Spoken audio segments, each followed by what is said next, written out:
welcome to another episode of Otters Off the Ice. I'm your host, Mike Fenner, joined by Sean Lafferty, as always, and our special guest for this week's episode, we are talking with Keenan Reynolds, assistant coach of the Erie Otters, and Ulysses Lombardi of the Erie Otters as well. Gentlemen, thanks so much for joining us. Thank you for having us. Appreciate it. Pleasure. Buckle up. It should be fun. Should be fun. All right, as we always traditionally start, now since Sean's gone to his hockey jersey collection, I got to get the explanation on this one. What was the rationale? What are we looking at here? For one time this year, I was going to bring out one of my beer league jerseys. Nice. Won a couple of titles in this bad boy. So not to brag, but to totally brag. Yeah. Tier 4 beer league. That's a big boast. That's a big deal. So Not a big deal. Yeah, I'd say it's pretty impressive. Were they back-to-back seasons? What number are we sporting on the back? We're sporting 13. 13 Flatliners. 13. I'm usually 16 now, but 13 was available, so I took it. Number 13 in your programs, number 1 in your hearts. There Sure. you go. If you insist. All right, guys. We'll quickly move on. We'll first dive into some of the recent games, obviously, before we get into kind of the fun stuff. Obviously, you started off with a couple of games against London. First game, it speaks for itself. We should be able to cue up the Darth Vader music every time we say the word London. That's true. We should. Or Knights, either one. Evil Empire. Evil sure. Empire, yep. That's right. Friday, we don't have to spend too much time on. Obviously, a 10-2 loss, but then coming back, a 3-1 home loss against London. Just, Coach, we'll start with you. What were some of the biggest differences you saw maybe from the first night of the 3-game stretch to the second? And obviously, still not the result you want, but really a 1-goal game there. 2-1 with the empty netter. Yeah. Yeah, a lot of differences between the games. I think London, they operate in a very matter-of-fact way. They remove a lot of the redundancy within the game, and they try to exploit every advantage that they can. That game, they just consistently went at the back post. We didn't really do a good job of covering the back post, and if you go to the back post with success, you're basically just creating tap-ins over and over and over, and that's what we saw. Combine that with a lack of jump, a lack of consistency, maybe some game management issues, and some goaltending, which maybe organizationally we feel could have been better, led to the result in that Friday game. And I think head coach Chris Millette was very matter-of-fact in the room, challenging the team, basically saying, hey, we get this team in less than 24 hours at home in front of a big crowd of people that are paying their hard-earned money to come out and support you guys. The expectation is that the effort is higher, the details are much higher execution, and finally, and probably most importantly, we respond because no one really cares. Obviously, with how that first game went, you have to care, but no one cares how you play in the first game of home and home if you take care of business at home in the second game. And while that second game didn't go the way that we wanted on the score sheet, obviously would have liked to put up more offense. But London's really, really good at shutting the game down throughout the neutral zones, preventing those odd man rush chances, how teams traditionally score. It was pretty obvious early in that game that we had a different approach from every guy, and we were very happy with how they responded ultimately, despite the fact that we didn't get the win. Player perspective. Obviously Friday night, for lack of a more delicate word, sucks. Then you come back Saturday night, and what are you saying to each other? What's going on player to player? Just most important thing is not pointing fingers. You have to kind of accept, that we all could have been better, and that you kind of have to look in the mirror and say, I could have been better at this, could have been better at that, and I'm going to be better at that the next game. You play them in 18 hours or whatever it is, and it's kind of just regrouping and staying positive. The next day at the rink, everyone kind of bought in, everyone was pretty serious, but still just reminded that hockey is fun. If you take it too serious, you get too in your head, it becomes difficult. So what'd you do? Like, when Coach talked about the back post, obviously, London didn't have that to exploit. You guys took that away on Saturday night. What changed there? Yeah, just the little details. I think kind of playing in that rink in London is everyone kind of gets starstruck and kind of forgets their job, and it happens. I mean, there's 10,000 people there. We're not used to that, and it is the hardest rink to play in junior hockey. So I think everyone kind of gets a little bit starstruck or whatever it is, and it gets difficult. But I think here we kind of just bear down on our details, and it helped us a lot and gave us a close game. So. Yeah, for those who haven't been there, I think it's at least one of, if not the closest thing in the league to a little NHL arena. Would you agree? Yeah, it's massive, and their fans are loud. And Yeah, when I say little, I mean NHL arenas are usually 18, 19. This one's 9 plus. I think the fan noise is really important. I think it's also why on Saturday we played way better, because in front of a home crowd coming out to support this team that, by all accounts, in the second half hasn't put up as many wins we would have liked after the trade deadline, but also understanding that we've got the youngest team in the league by like 700 man games and a whole bunch of kids trying to find their way against older, more experienced teams. We were able to get wins against Flint, able to keep it tight against Kitchener, Windsor, Owen Sound. You know, like we were playing playoff teams, playing them really tight. And I mean, one game was an aberration, and I think we showed our fan base within 24 hours that it was an aberration, and we will learn from it as a coaching staff. You preach, which is every time you lose, it's just an opportunity to learn, get better, and I promise next time we play there, it won't be the same. Obviously, then you turn your attention to a Sunday game where you grab a 4-1 lead against Saginaw. What were the things that really encouraged you guys the most about not only the start, but things within in that game that really stood out in terms of a big turnaround? Yeah, I mean, playing a 3-3 is never easy. I think after going through the ringer on the Friday and then playing a really tightly contested game against London on Saturday, the staff wasn't really sure what to expect against a high-flying Saginaw team that has, in my opinion, one of the top lines in the league, led by the top scorer in the league in Klepov, who is super talented offensively. We knew that line was going to be a factor in the game, and ultimately they were. But early on, it just seems like the guys were having fun.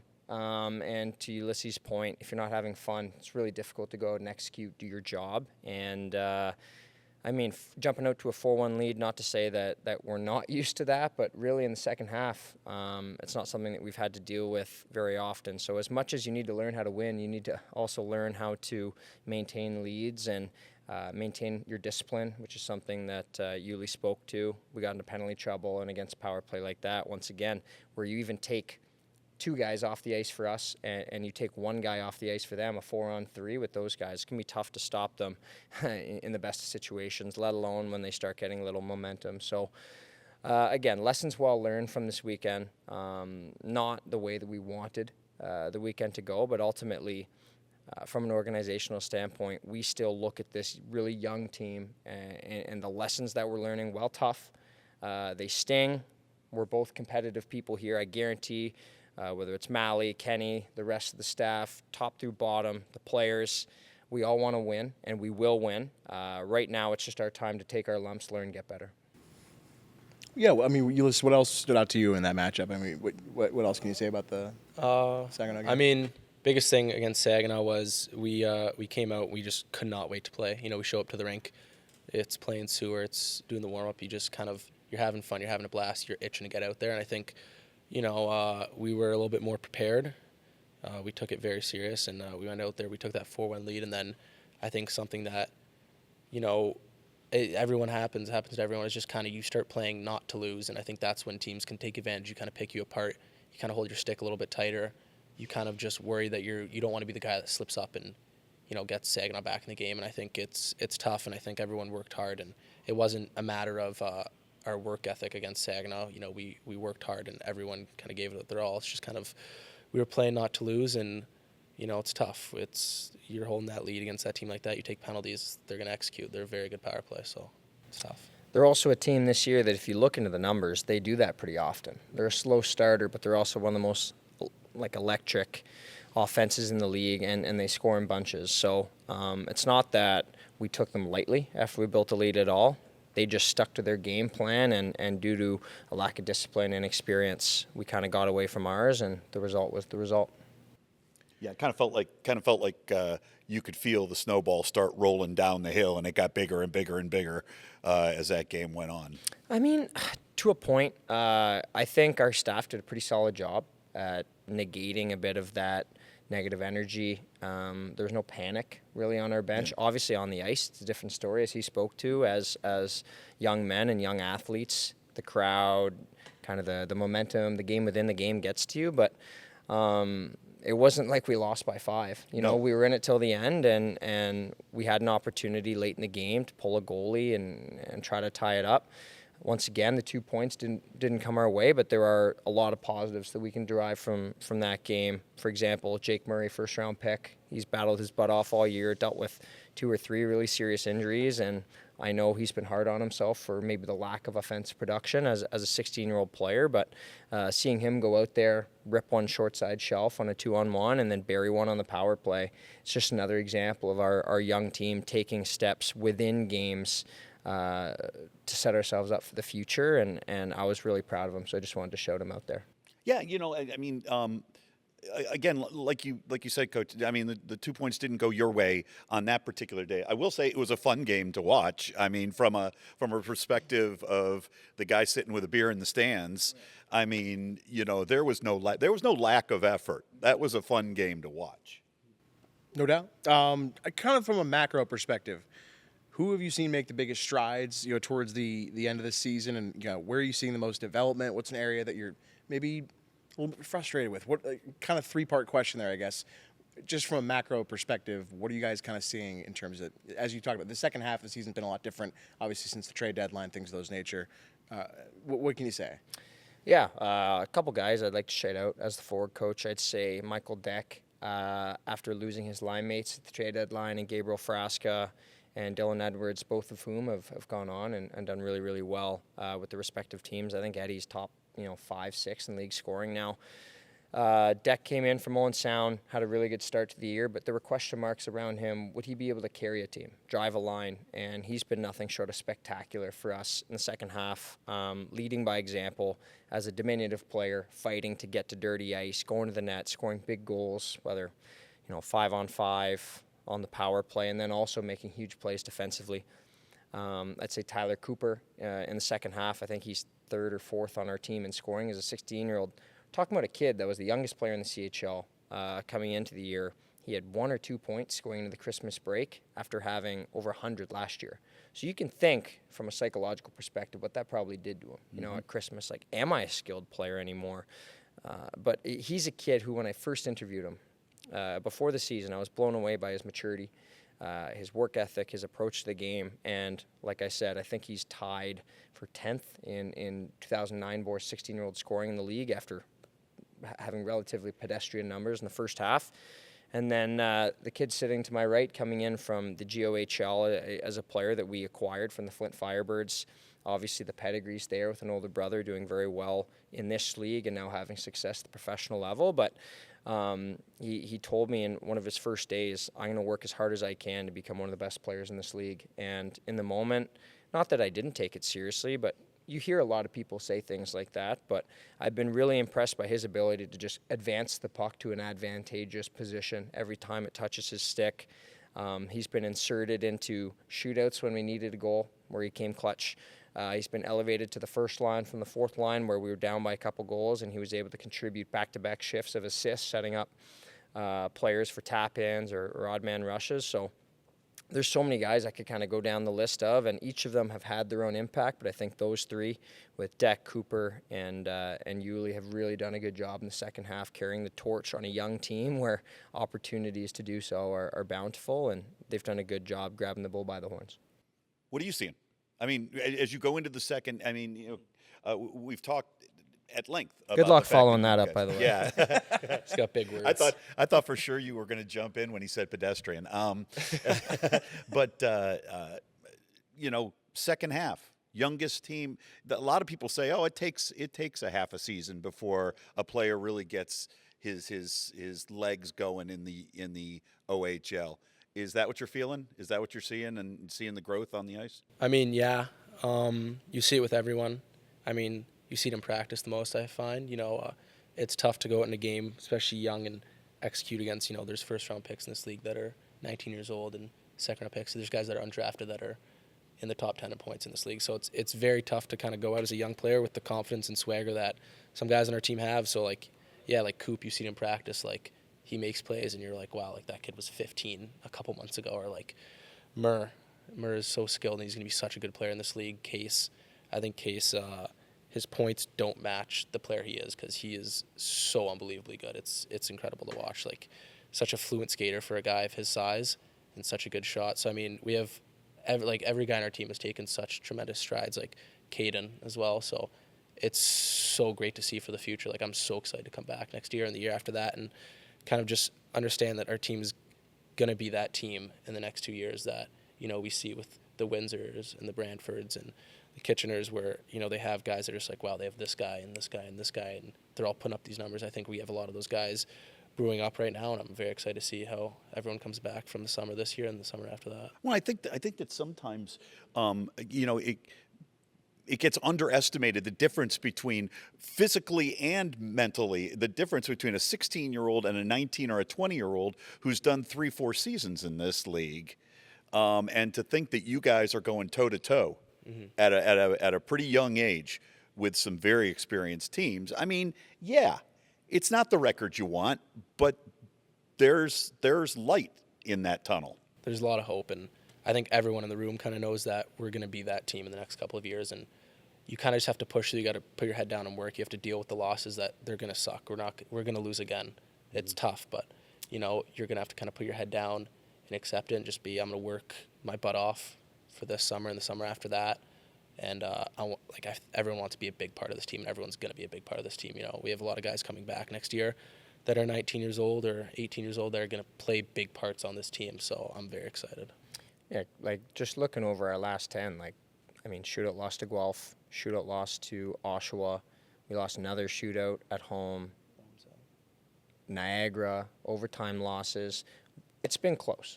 We're getting there, and obviously last weekend probably took a step back on Friday, battled our way back on Saturday, and Sunday was a coin flip against a team that buried lots of teams this year when they got into penalty trouble. So all in all, to answer the second part of your question, maybe from a negative standpoint, Mally says it all the time.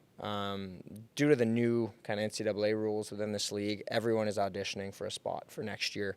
The era of players staying on one OHL team for 3-4 years is probably going by the wayside, and whether it's NCAA commits moving on, whether it's overagers graduating, whether it's we're going to have a very high pick coming in, whether it's Europeans coming in, the internal competition on next year's roster is going to be fierce.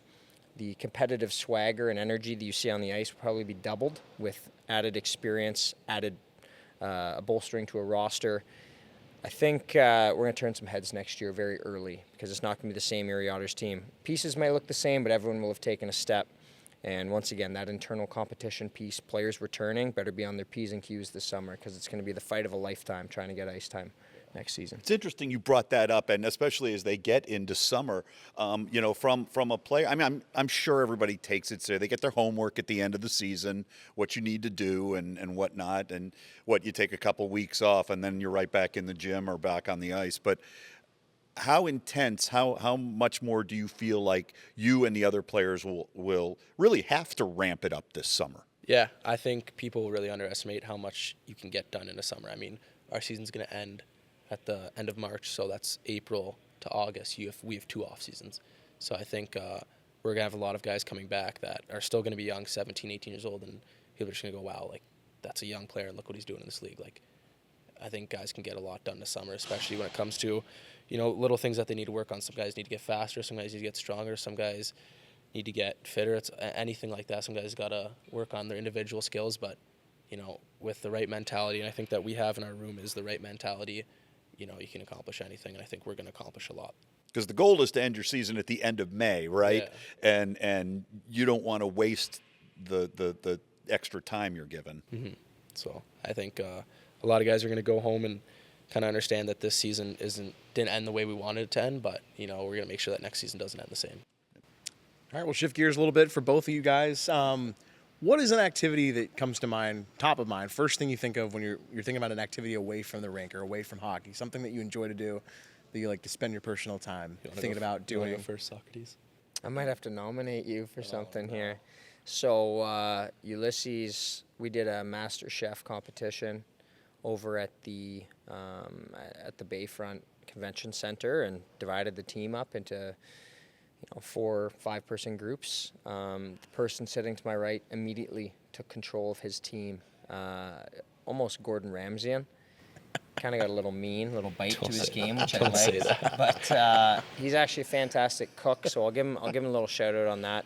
For myself this season, as a young guy, I'd like to say I operate with a ton of passion, emotionality. Something I've been working on is becoming a bit more stoic. So, been reading a ton.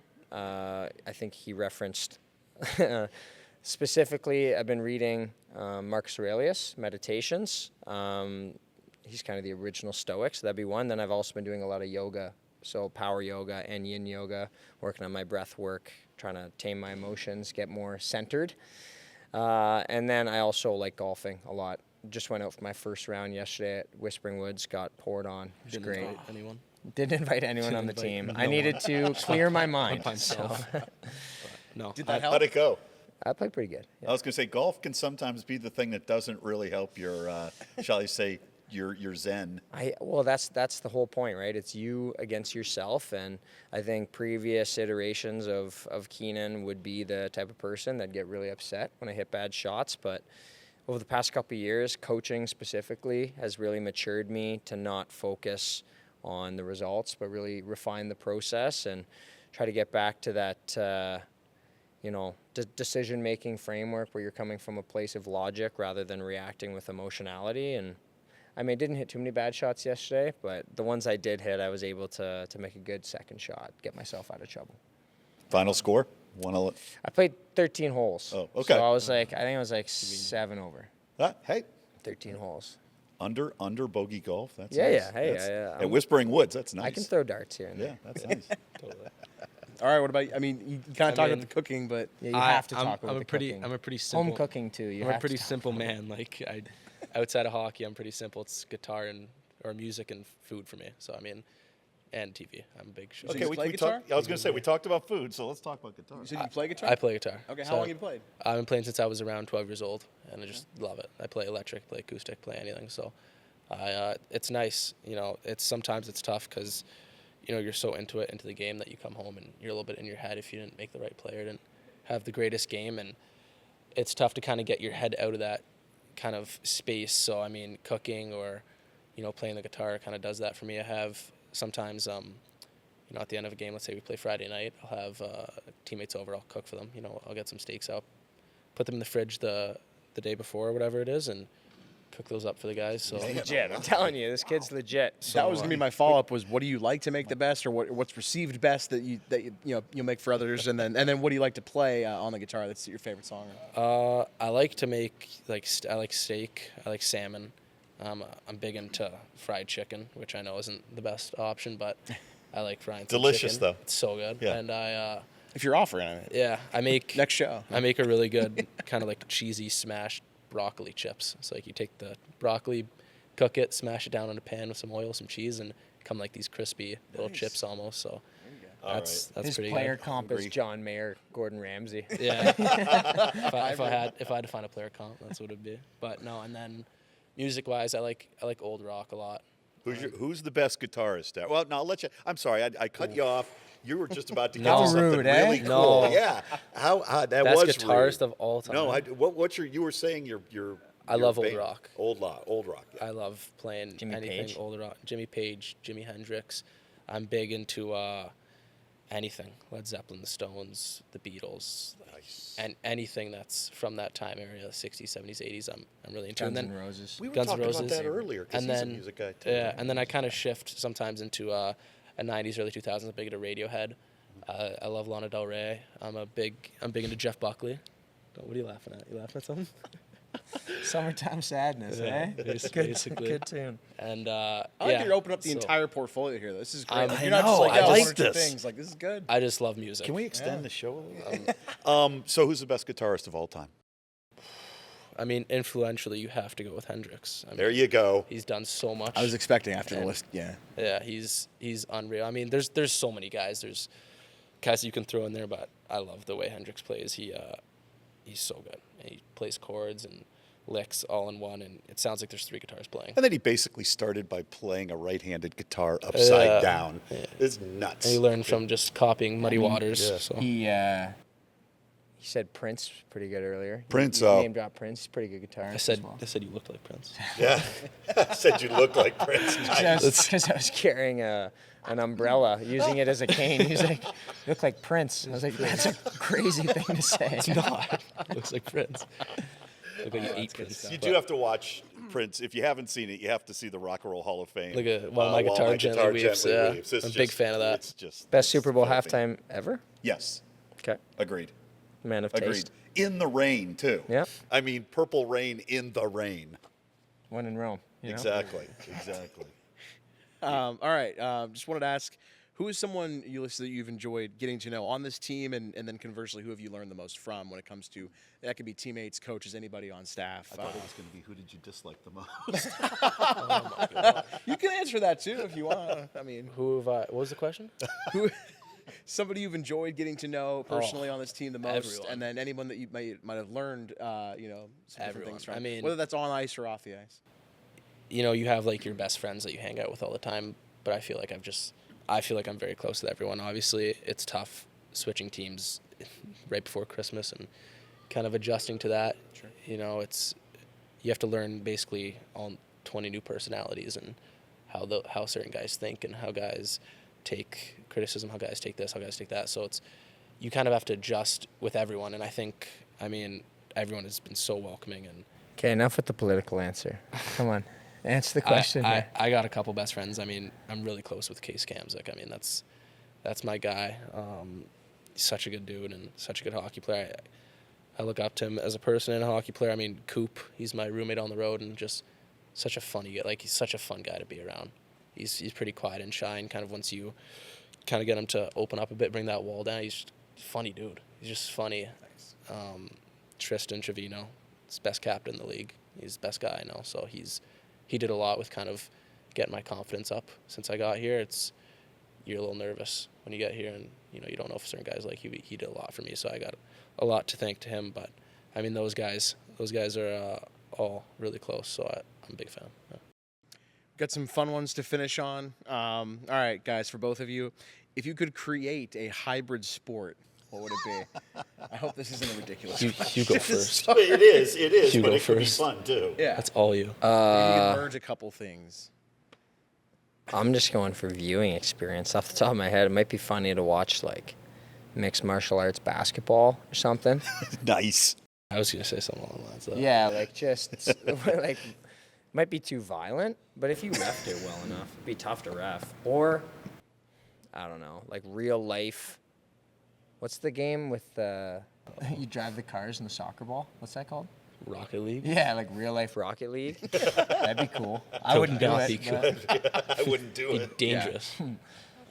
You guys ever seen the tennis on ice skate, tennis on hockey skates? Yeah, That's actually pretty looks- wild. I do that. That's wild. Like anxiety. Well, the Olympics just finished too. I'm trying to think of like like curling with. Curling. I don't know. What are we saying? I mean, maybe MMA in the water. Would that be fun? MMA like water polo. Definitely drown though. Did you say MMA water polo? Yeah, Oh something my like God. Basically, is water polo. I don't know if you've Yeah. ever seen it. good Yes, It is yes. Yeah. Maybe.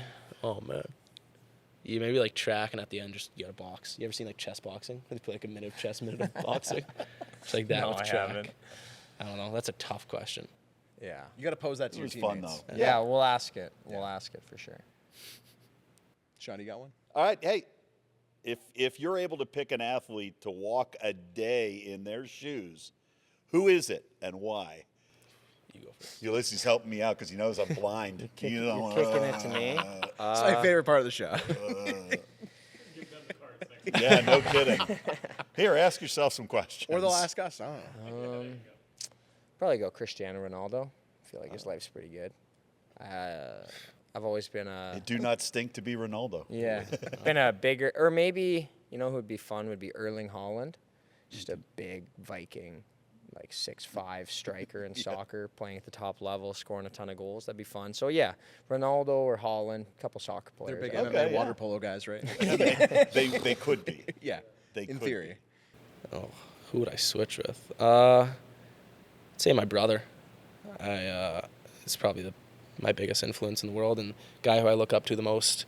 Really? Like you said, he's in And- Grand Rapids right now, yeah, right? Yeah. and he's just so fun to watch. Like in my eyes, there's not a more exciting player to watch than when my brother's on the ice when he has the puck and what he does with it. So, I mean, just to kind of have a day in his life, he's playing pro hockey, he's playing the dream. I mean, I'd give anything to be where he is right now, and I'm willing to give everything to get there. But just kind of live his day-to-day life and go to the rink, practice, and kind of just he's fast. I mean, I'm not the quickest guy. I'm not exactly slow, but man, he's fast. He's good with the puck, so I can just Has he been called up yet? No. Okay, so here's a question from a coaching standpoint too. He gets called up. Do you go to see his debut, even if you have to leave these guys for a day, or is it nix? No. All right. You ever heard the story of Wally Pipp? Yeah, I have, as a matter of fact. If you give up your spot to go do something else, someone might come in and Lou take your Gehrig spot. comes along. Exactly, right? Yeah. If it was on a day off, 100%. I mean, even if we have like practice, well, campus practice, Might have it on the phone. yeah, for sure. I'll be watching it. I mean, it'd be tough to miss, but no, I got my own life for a while. Just checking. There you go, Erie. He's You got it. He's All staying in. with you, even if his brother makes the show. And I don't know if you've seen his brother play. It won't be his only game in the NHL. That No. kid's a stud, and he's going to have a long, very productive career. And if he plays his cards right, he'll might get the chance to play with his brother or against his brother again. Very cool. Very cool. Auto shed. Southern ice or what? If you could rewrite the end of one single game in sports history, what would you pick? Come on. Uh-oh. Right. I think it's pretty recent, isn't it? Yes. Yeah, I think it's pretty recent. I'm gonna say the goalie. That's fine. The goalie that's had the most goals scored on him, 3-on-3 in the NHL this year, Connor Hellebuck, allows a goal in overtime, the gold medal game of the Milan Cortina Olympics. Yeah, that's what I was expecting. It's hockey, right? It could be anything. in sports Anything. history, yeah. Or to keep it broad, that way anything is on the table. I mean, when was the last time you saw it? Last year it was for Game 7. Well, you probably say game 3 because they were up 2-0. I think I did subject to it. Sorry, but maybe that. I don't know. That's a tough question. His answer is also the Olympic final. I did. Against Team USA. He's I trying just to didn't want a coffee. Yeah, I think every Canadian was so excited to see them score against Czechia late. Finland had the early lead. We managed to come back against them, and then going into that overtime, it was pretty reminiscent. He would remember being born 2008, right? You're in 08, so I'm a 98, so we got 10 years difference here. But I still remember I was 12 watching that game, just like couldn't believe it. And trust me, there's having been on the other, having Yeah. been on your side of Tied that, it up. there's life after Yeah. after heartbreak. Yeah. What game did you score your first goal? What do you mean? Just like, do you remember your first game in the show? Yeah. Big play. Kitchen. You scored in I would that change that game. OHL. That's I crazy. would change that. You would take my goal away from my rookie year? I only had one. Why would you do that? Let's just try my best. I like how Keenan looks at me like, you're in no position to chirp me. Like, come on. Listen, newsboy.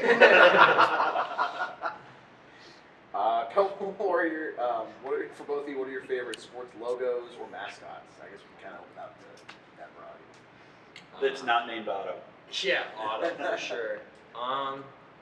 Logos. Or even just like something nostalgic to like your formative years growing up.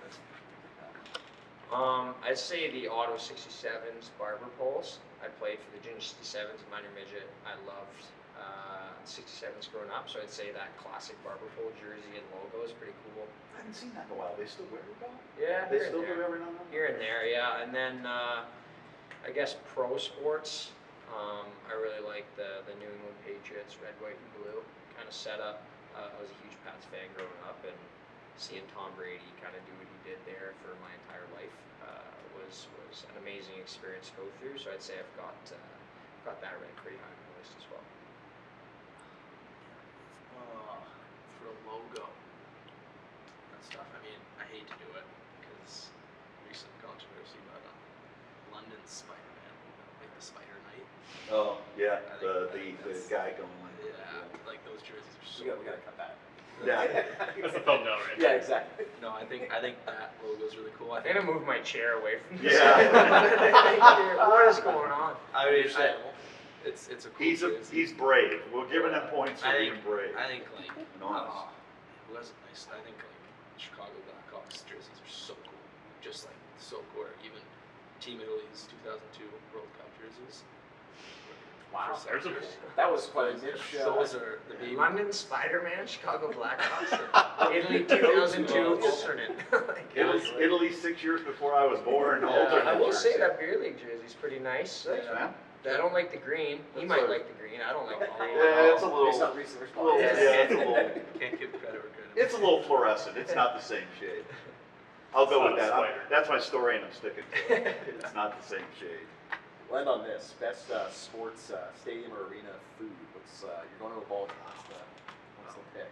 So you gotta have. You go This is first. no, you go first. No, I'm your So coach. You have to listen. Get a hot dog. Anywhere, a hot dog. How do you have it? What do you put on it? Weird. I go onions, ketchup, mustard, relish. Alright. And that's just how it is. And then I'll have like 4 or 5 of those. I remember my first game. I got scratched here. I was up in the stands. They had like a big thing of hot dogs and the suite. Smith dogs too. Yeah, in the Shout suite. And I was like looking at them. I was like, it's my first time getting scratched. I was like, should I eat a hot dog? Like Dave Brown was like right there. You know, he's sitting right there. I'm like, can I sneak one?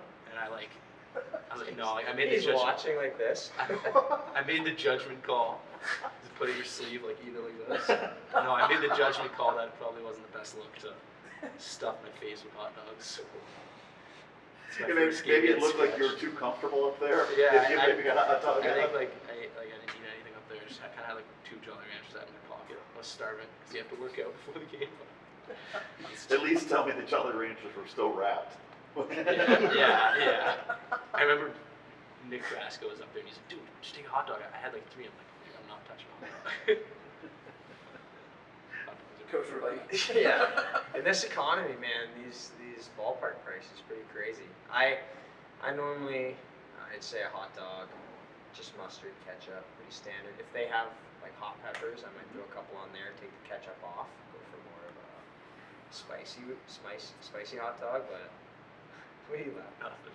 What are you laughing? Nothing. So yeah, I'd say a hot dog and then an adult beverage or 2 just to take the edge off watching the game. I mean, early in the year we came out, we supported the Seawolves. It was pretty cool. Yeah. I learned that they won like back-to-back championships, and then I came to the city and they lost the finals. So it's on me. It's my bad. Send a message out to the city of Erie. But yeah, it was actually a really good team builder, and we're looking to improve the relationship between those 2 organizations, ours and theirs, heading into the future. Because I'm just looking to get out, take batting practice a few times. I am quarter Dominican. I like telling people that. So I might be a prodigy. I got a question for you guys. In a gladiator arena, me and Keenan are in there. Who do you think walks out? Because we've had this discussion over and over again for like weeks on end. this is the first time we've had the questions turn on us. And I keep winning the No, debate he's over not. and over He's just again. not. He thinks life is just Who's his own world. who's walking out? Who's walking out between me and Keenan? Come on. Okay. If you got, I mean, I listen. mean, you asked, you wanted honesty. I've got to go with Coach walking out. Yeah, especially if he's got like 4 or Serious? 5 energy drinks. Or, That's- no. Thank you. Yeah, I don't Did you think it's see a it? slam dunk. it's not. I think it's a slam dunk, but If he's got the energy drinks in him, I think It it's is. Did you see Ulysses? So that was actually the morning that he hit the gladiator celly in the corner. Yes. That was when the conversation started.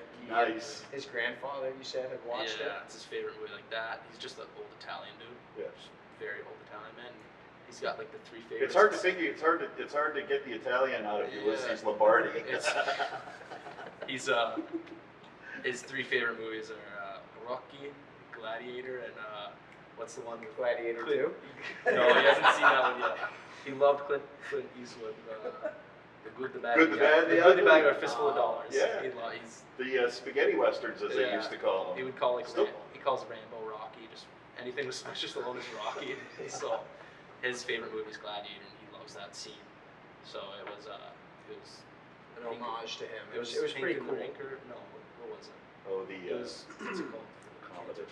Cancer awareness cancer jerseys. And he's got lung cancer. He's had it for a year or so now. So kind of called him for the game. Didn't understand what I was saying. But, hey, no, I'm gonna do this in the corner.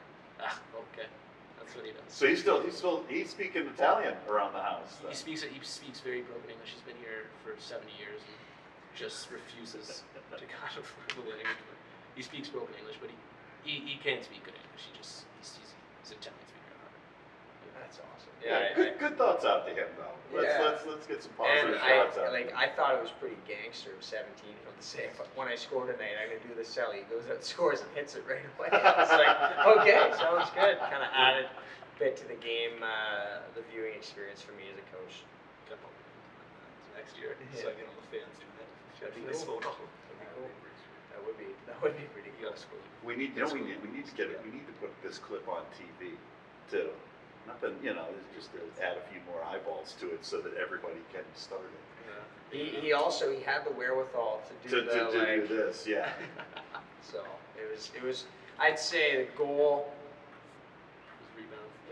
Rebound. We'll call it a B minus. Rebound goals matter. Still one. In 10 years, you'll say it was bar down. As time fades. In 20, I'll tell my kids I'm back. But then, like the celly was A+. I really respected it, and I am someone who enjoys a good celly game, so I put a ton of respect on his name for that. It was original. Yeah, That's the cool thing. I mean, in all the years of hockey cellies, to come up with something that was original. He called it too. Pretty cool. It's hard to score in the league. Check my AP. It's not easy. This guy called it and then hit it. I was like, that's unbelievable. Well, I think that's a pretty good place to wrap it. But gentlemen, thank you so much for the time. Really a huge pleasure. By a the lot way, of fun. we're going. Yeah, That was good. Exactly. These guys were good. Coach Keenan Reynolds, Ulysses Lombardi, Sean Lafferty. I'm Mike Fenner. Thanks so much for watching Otters Off the Ice.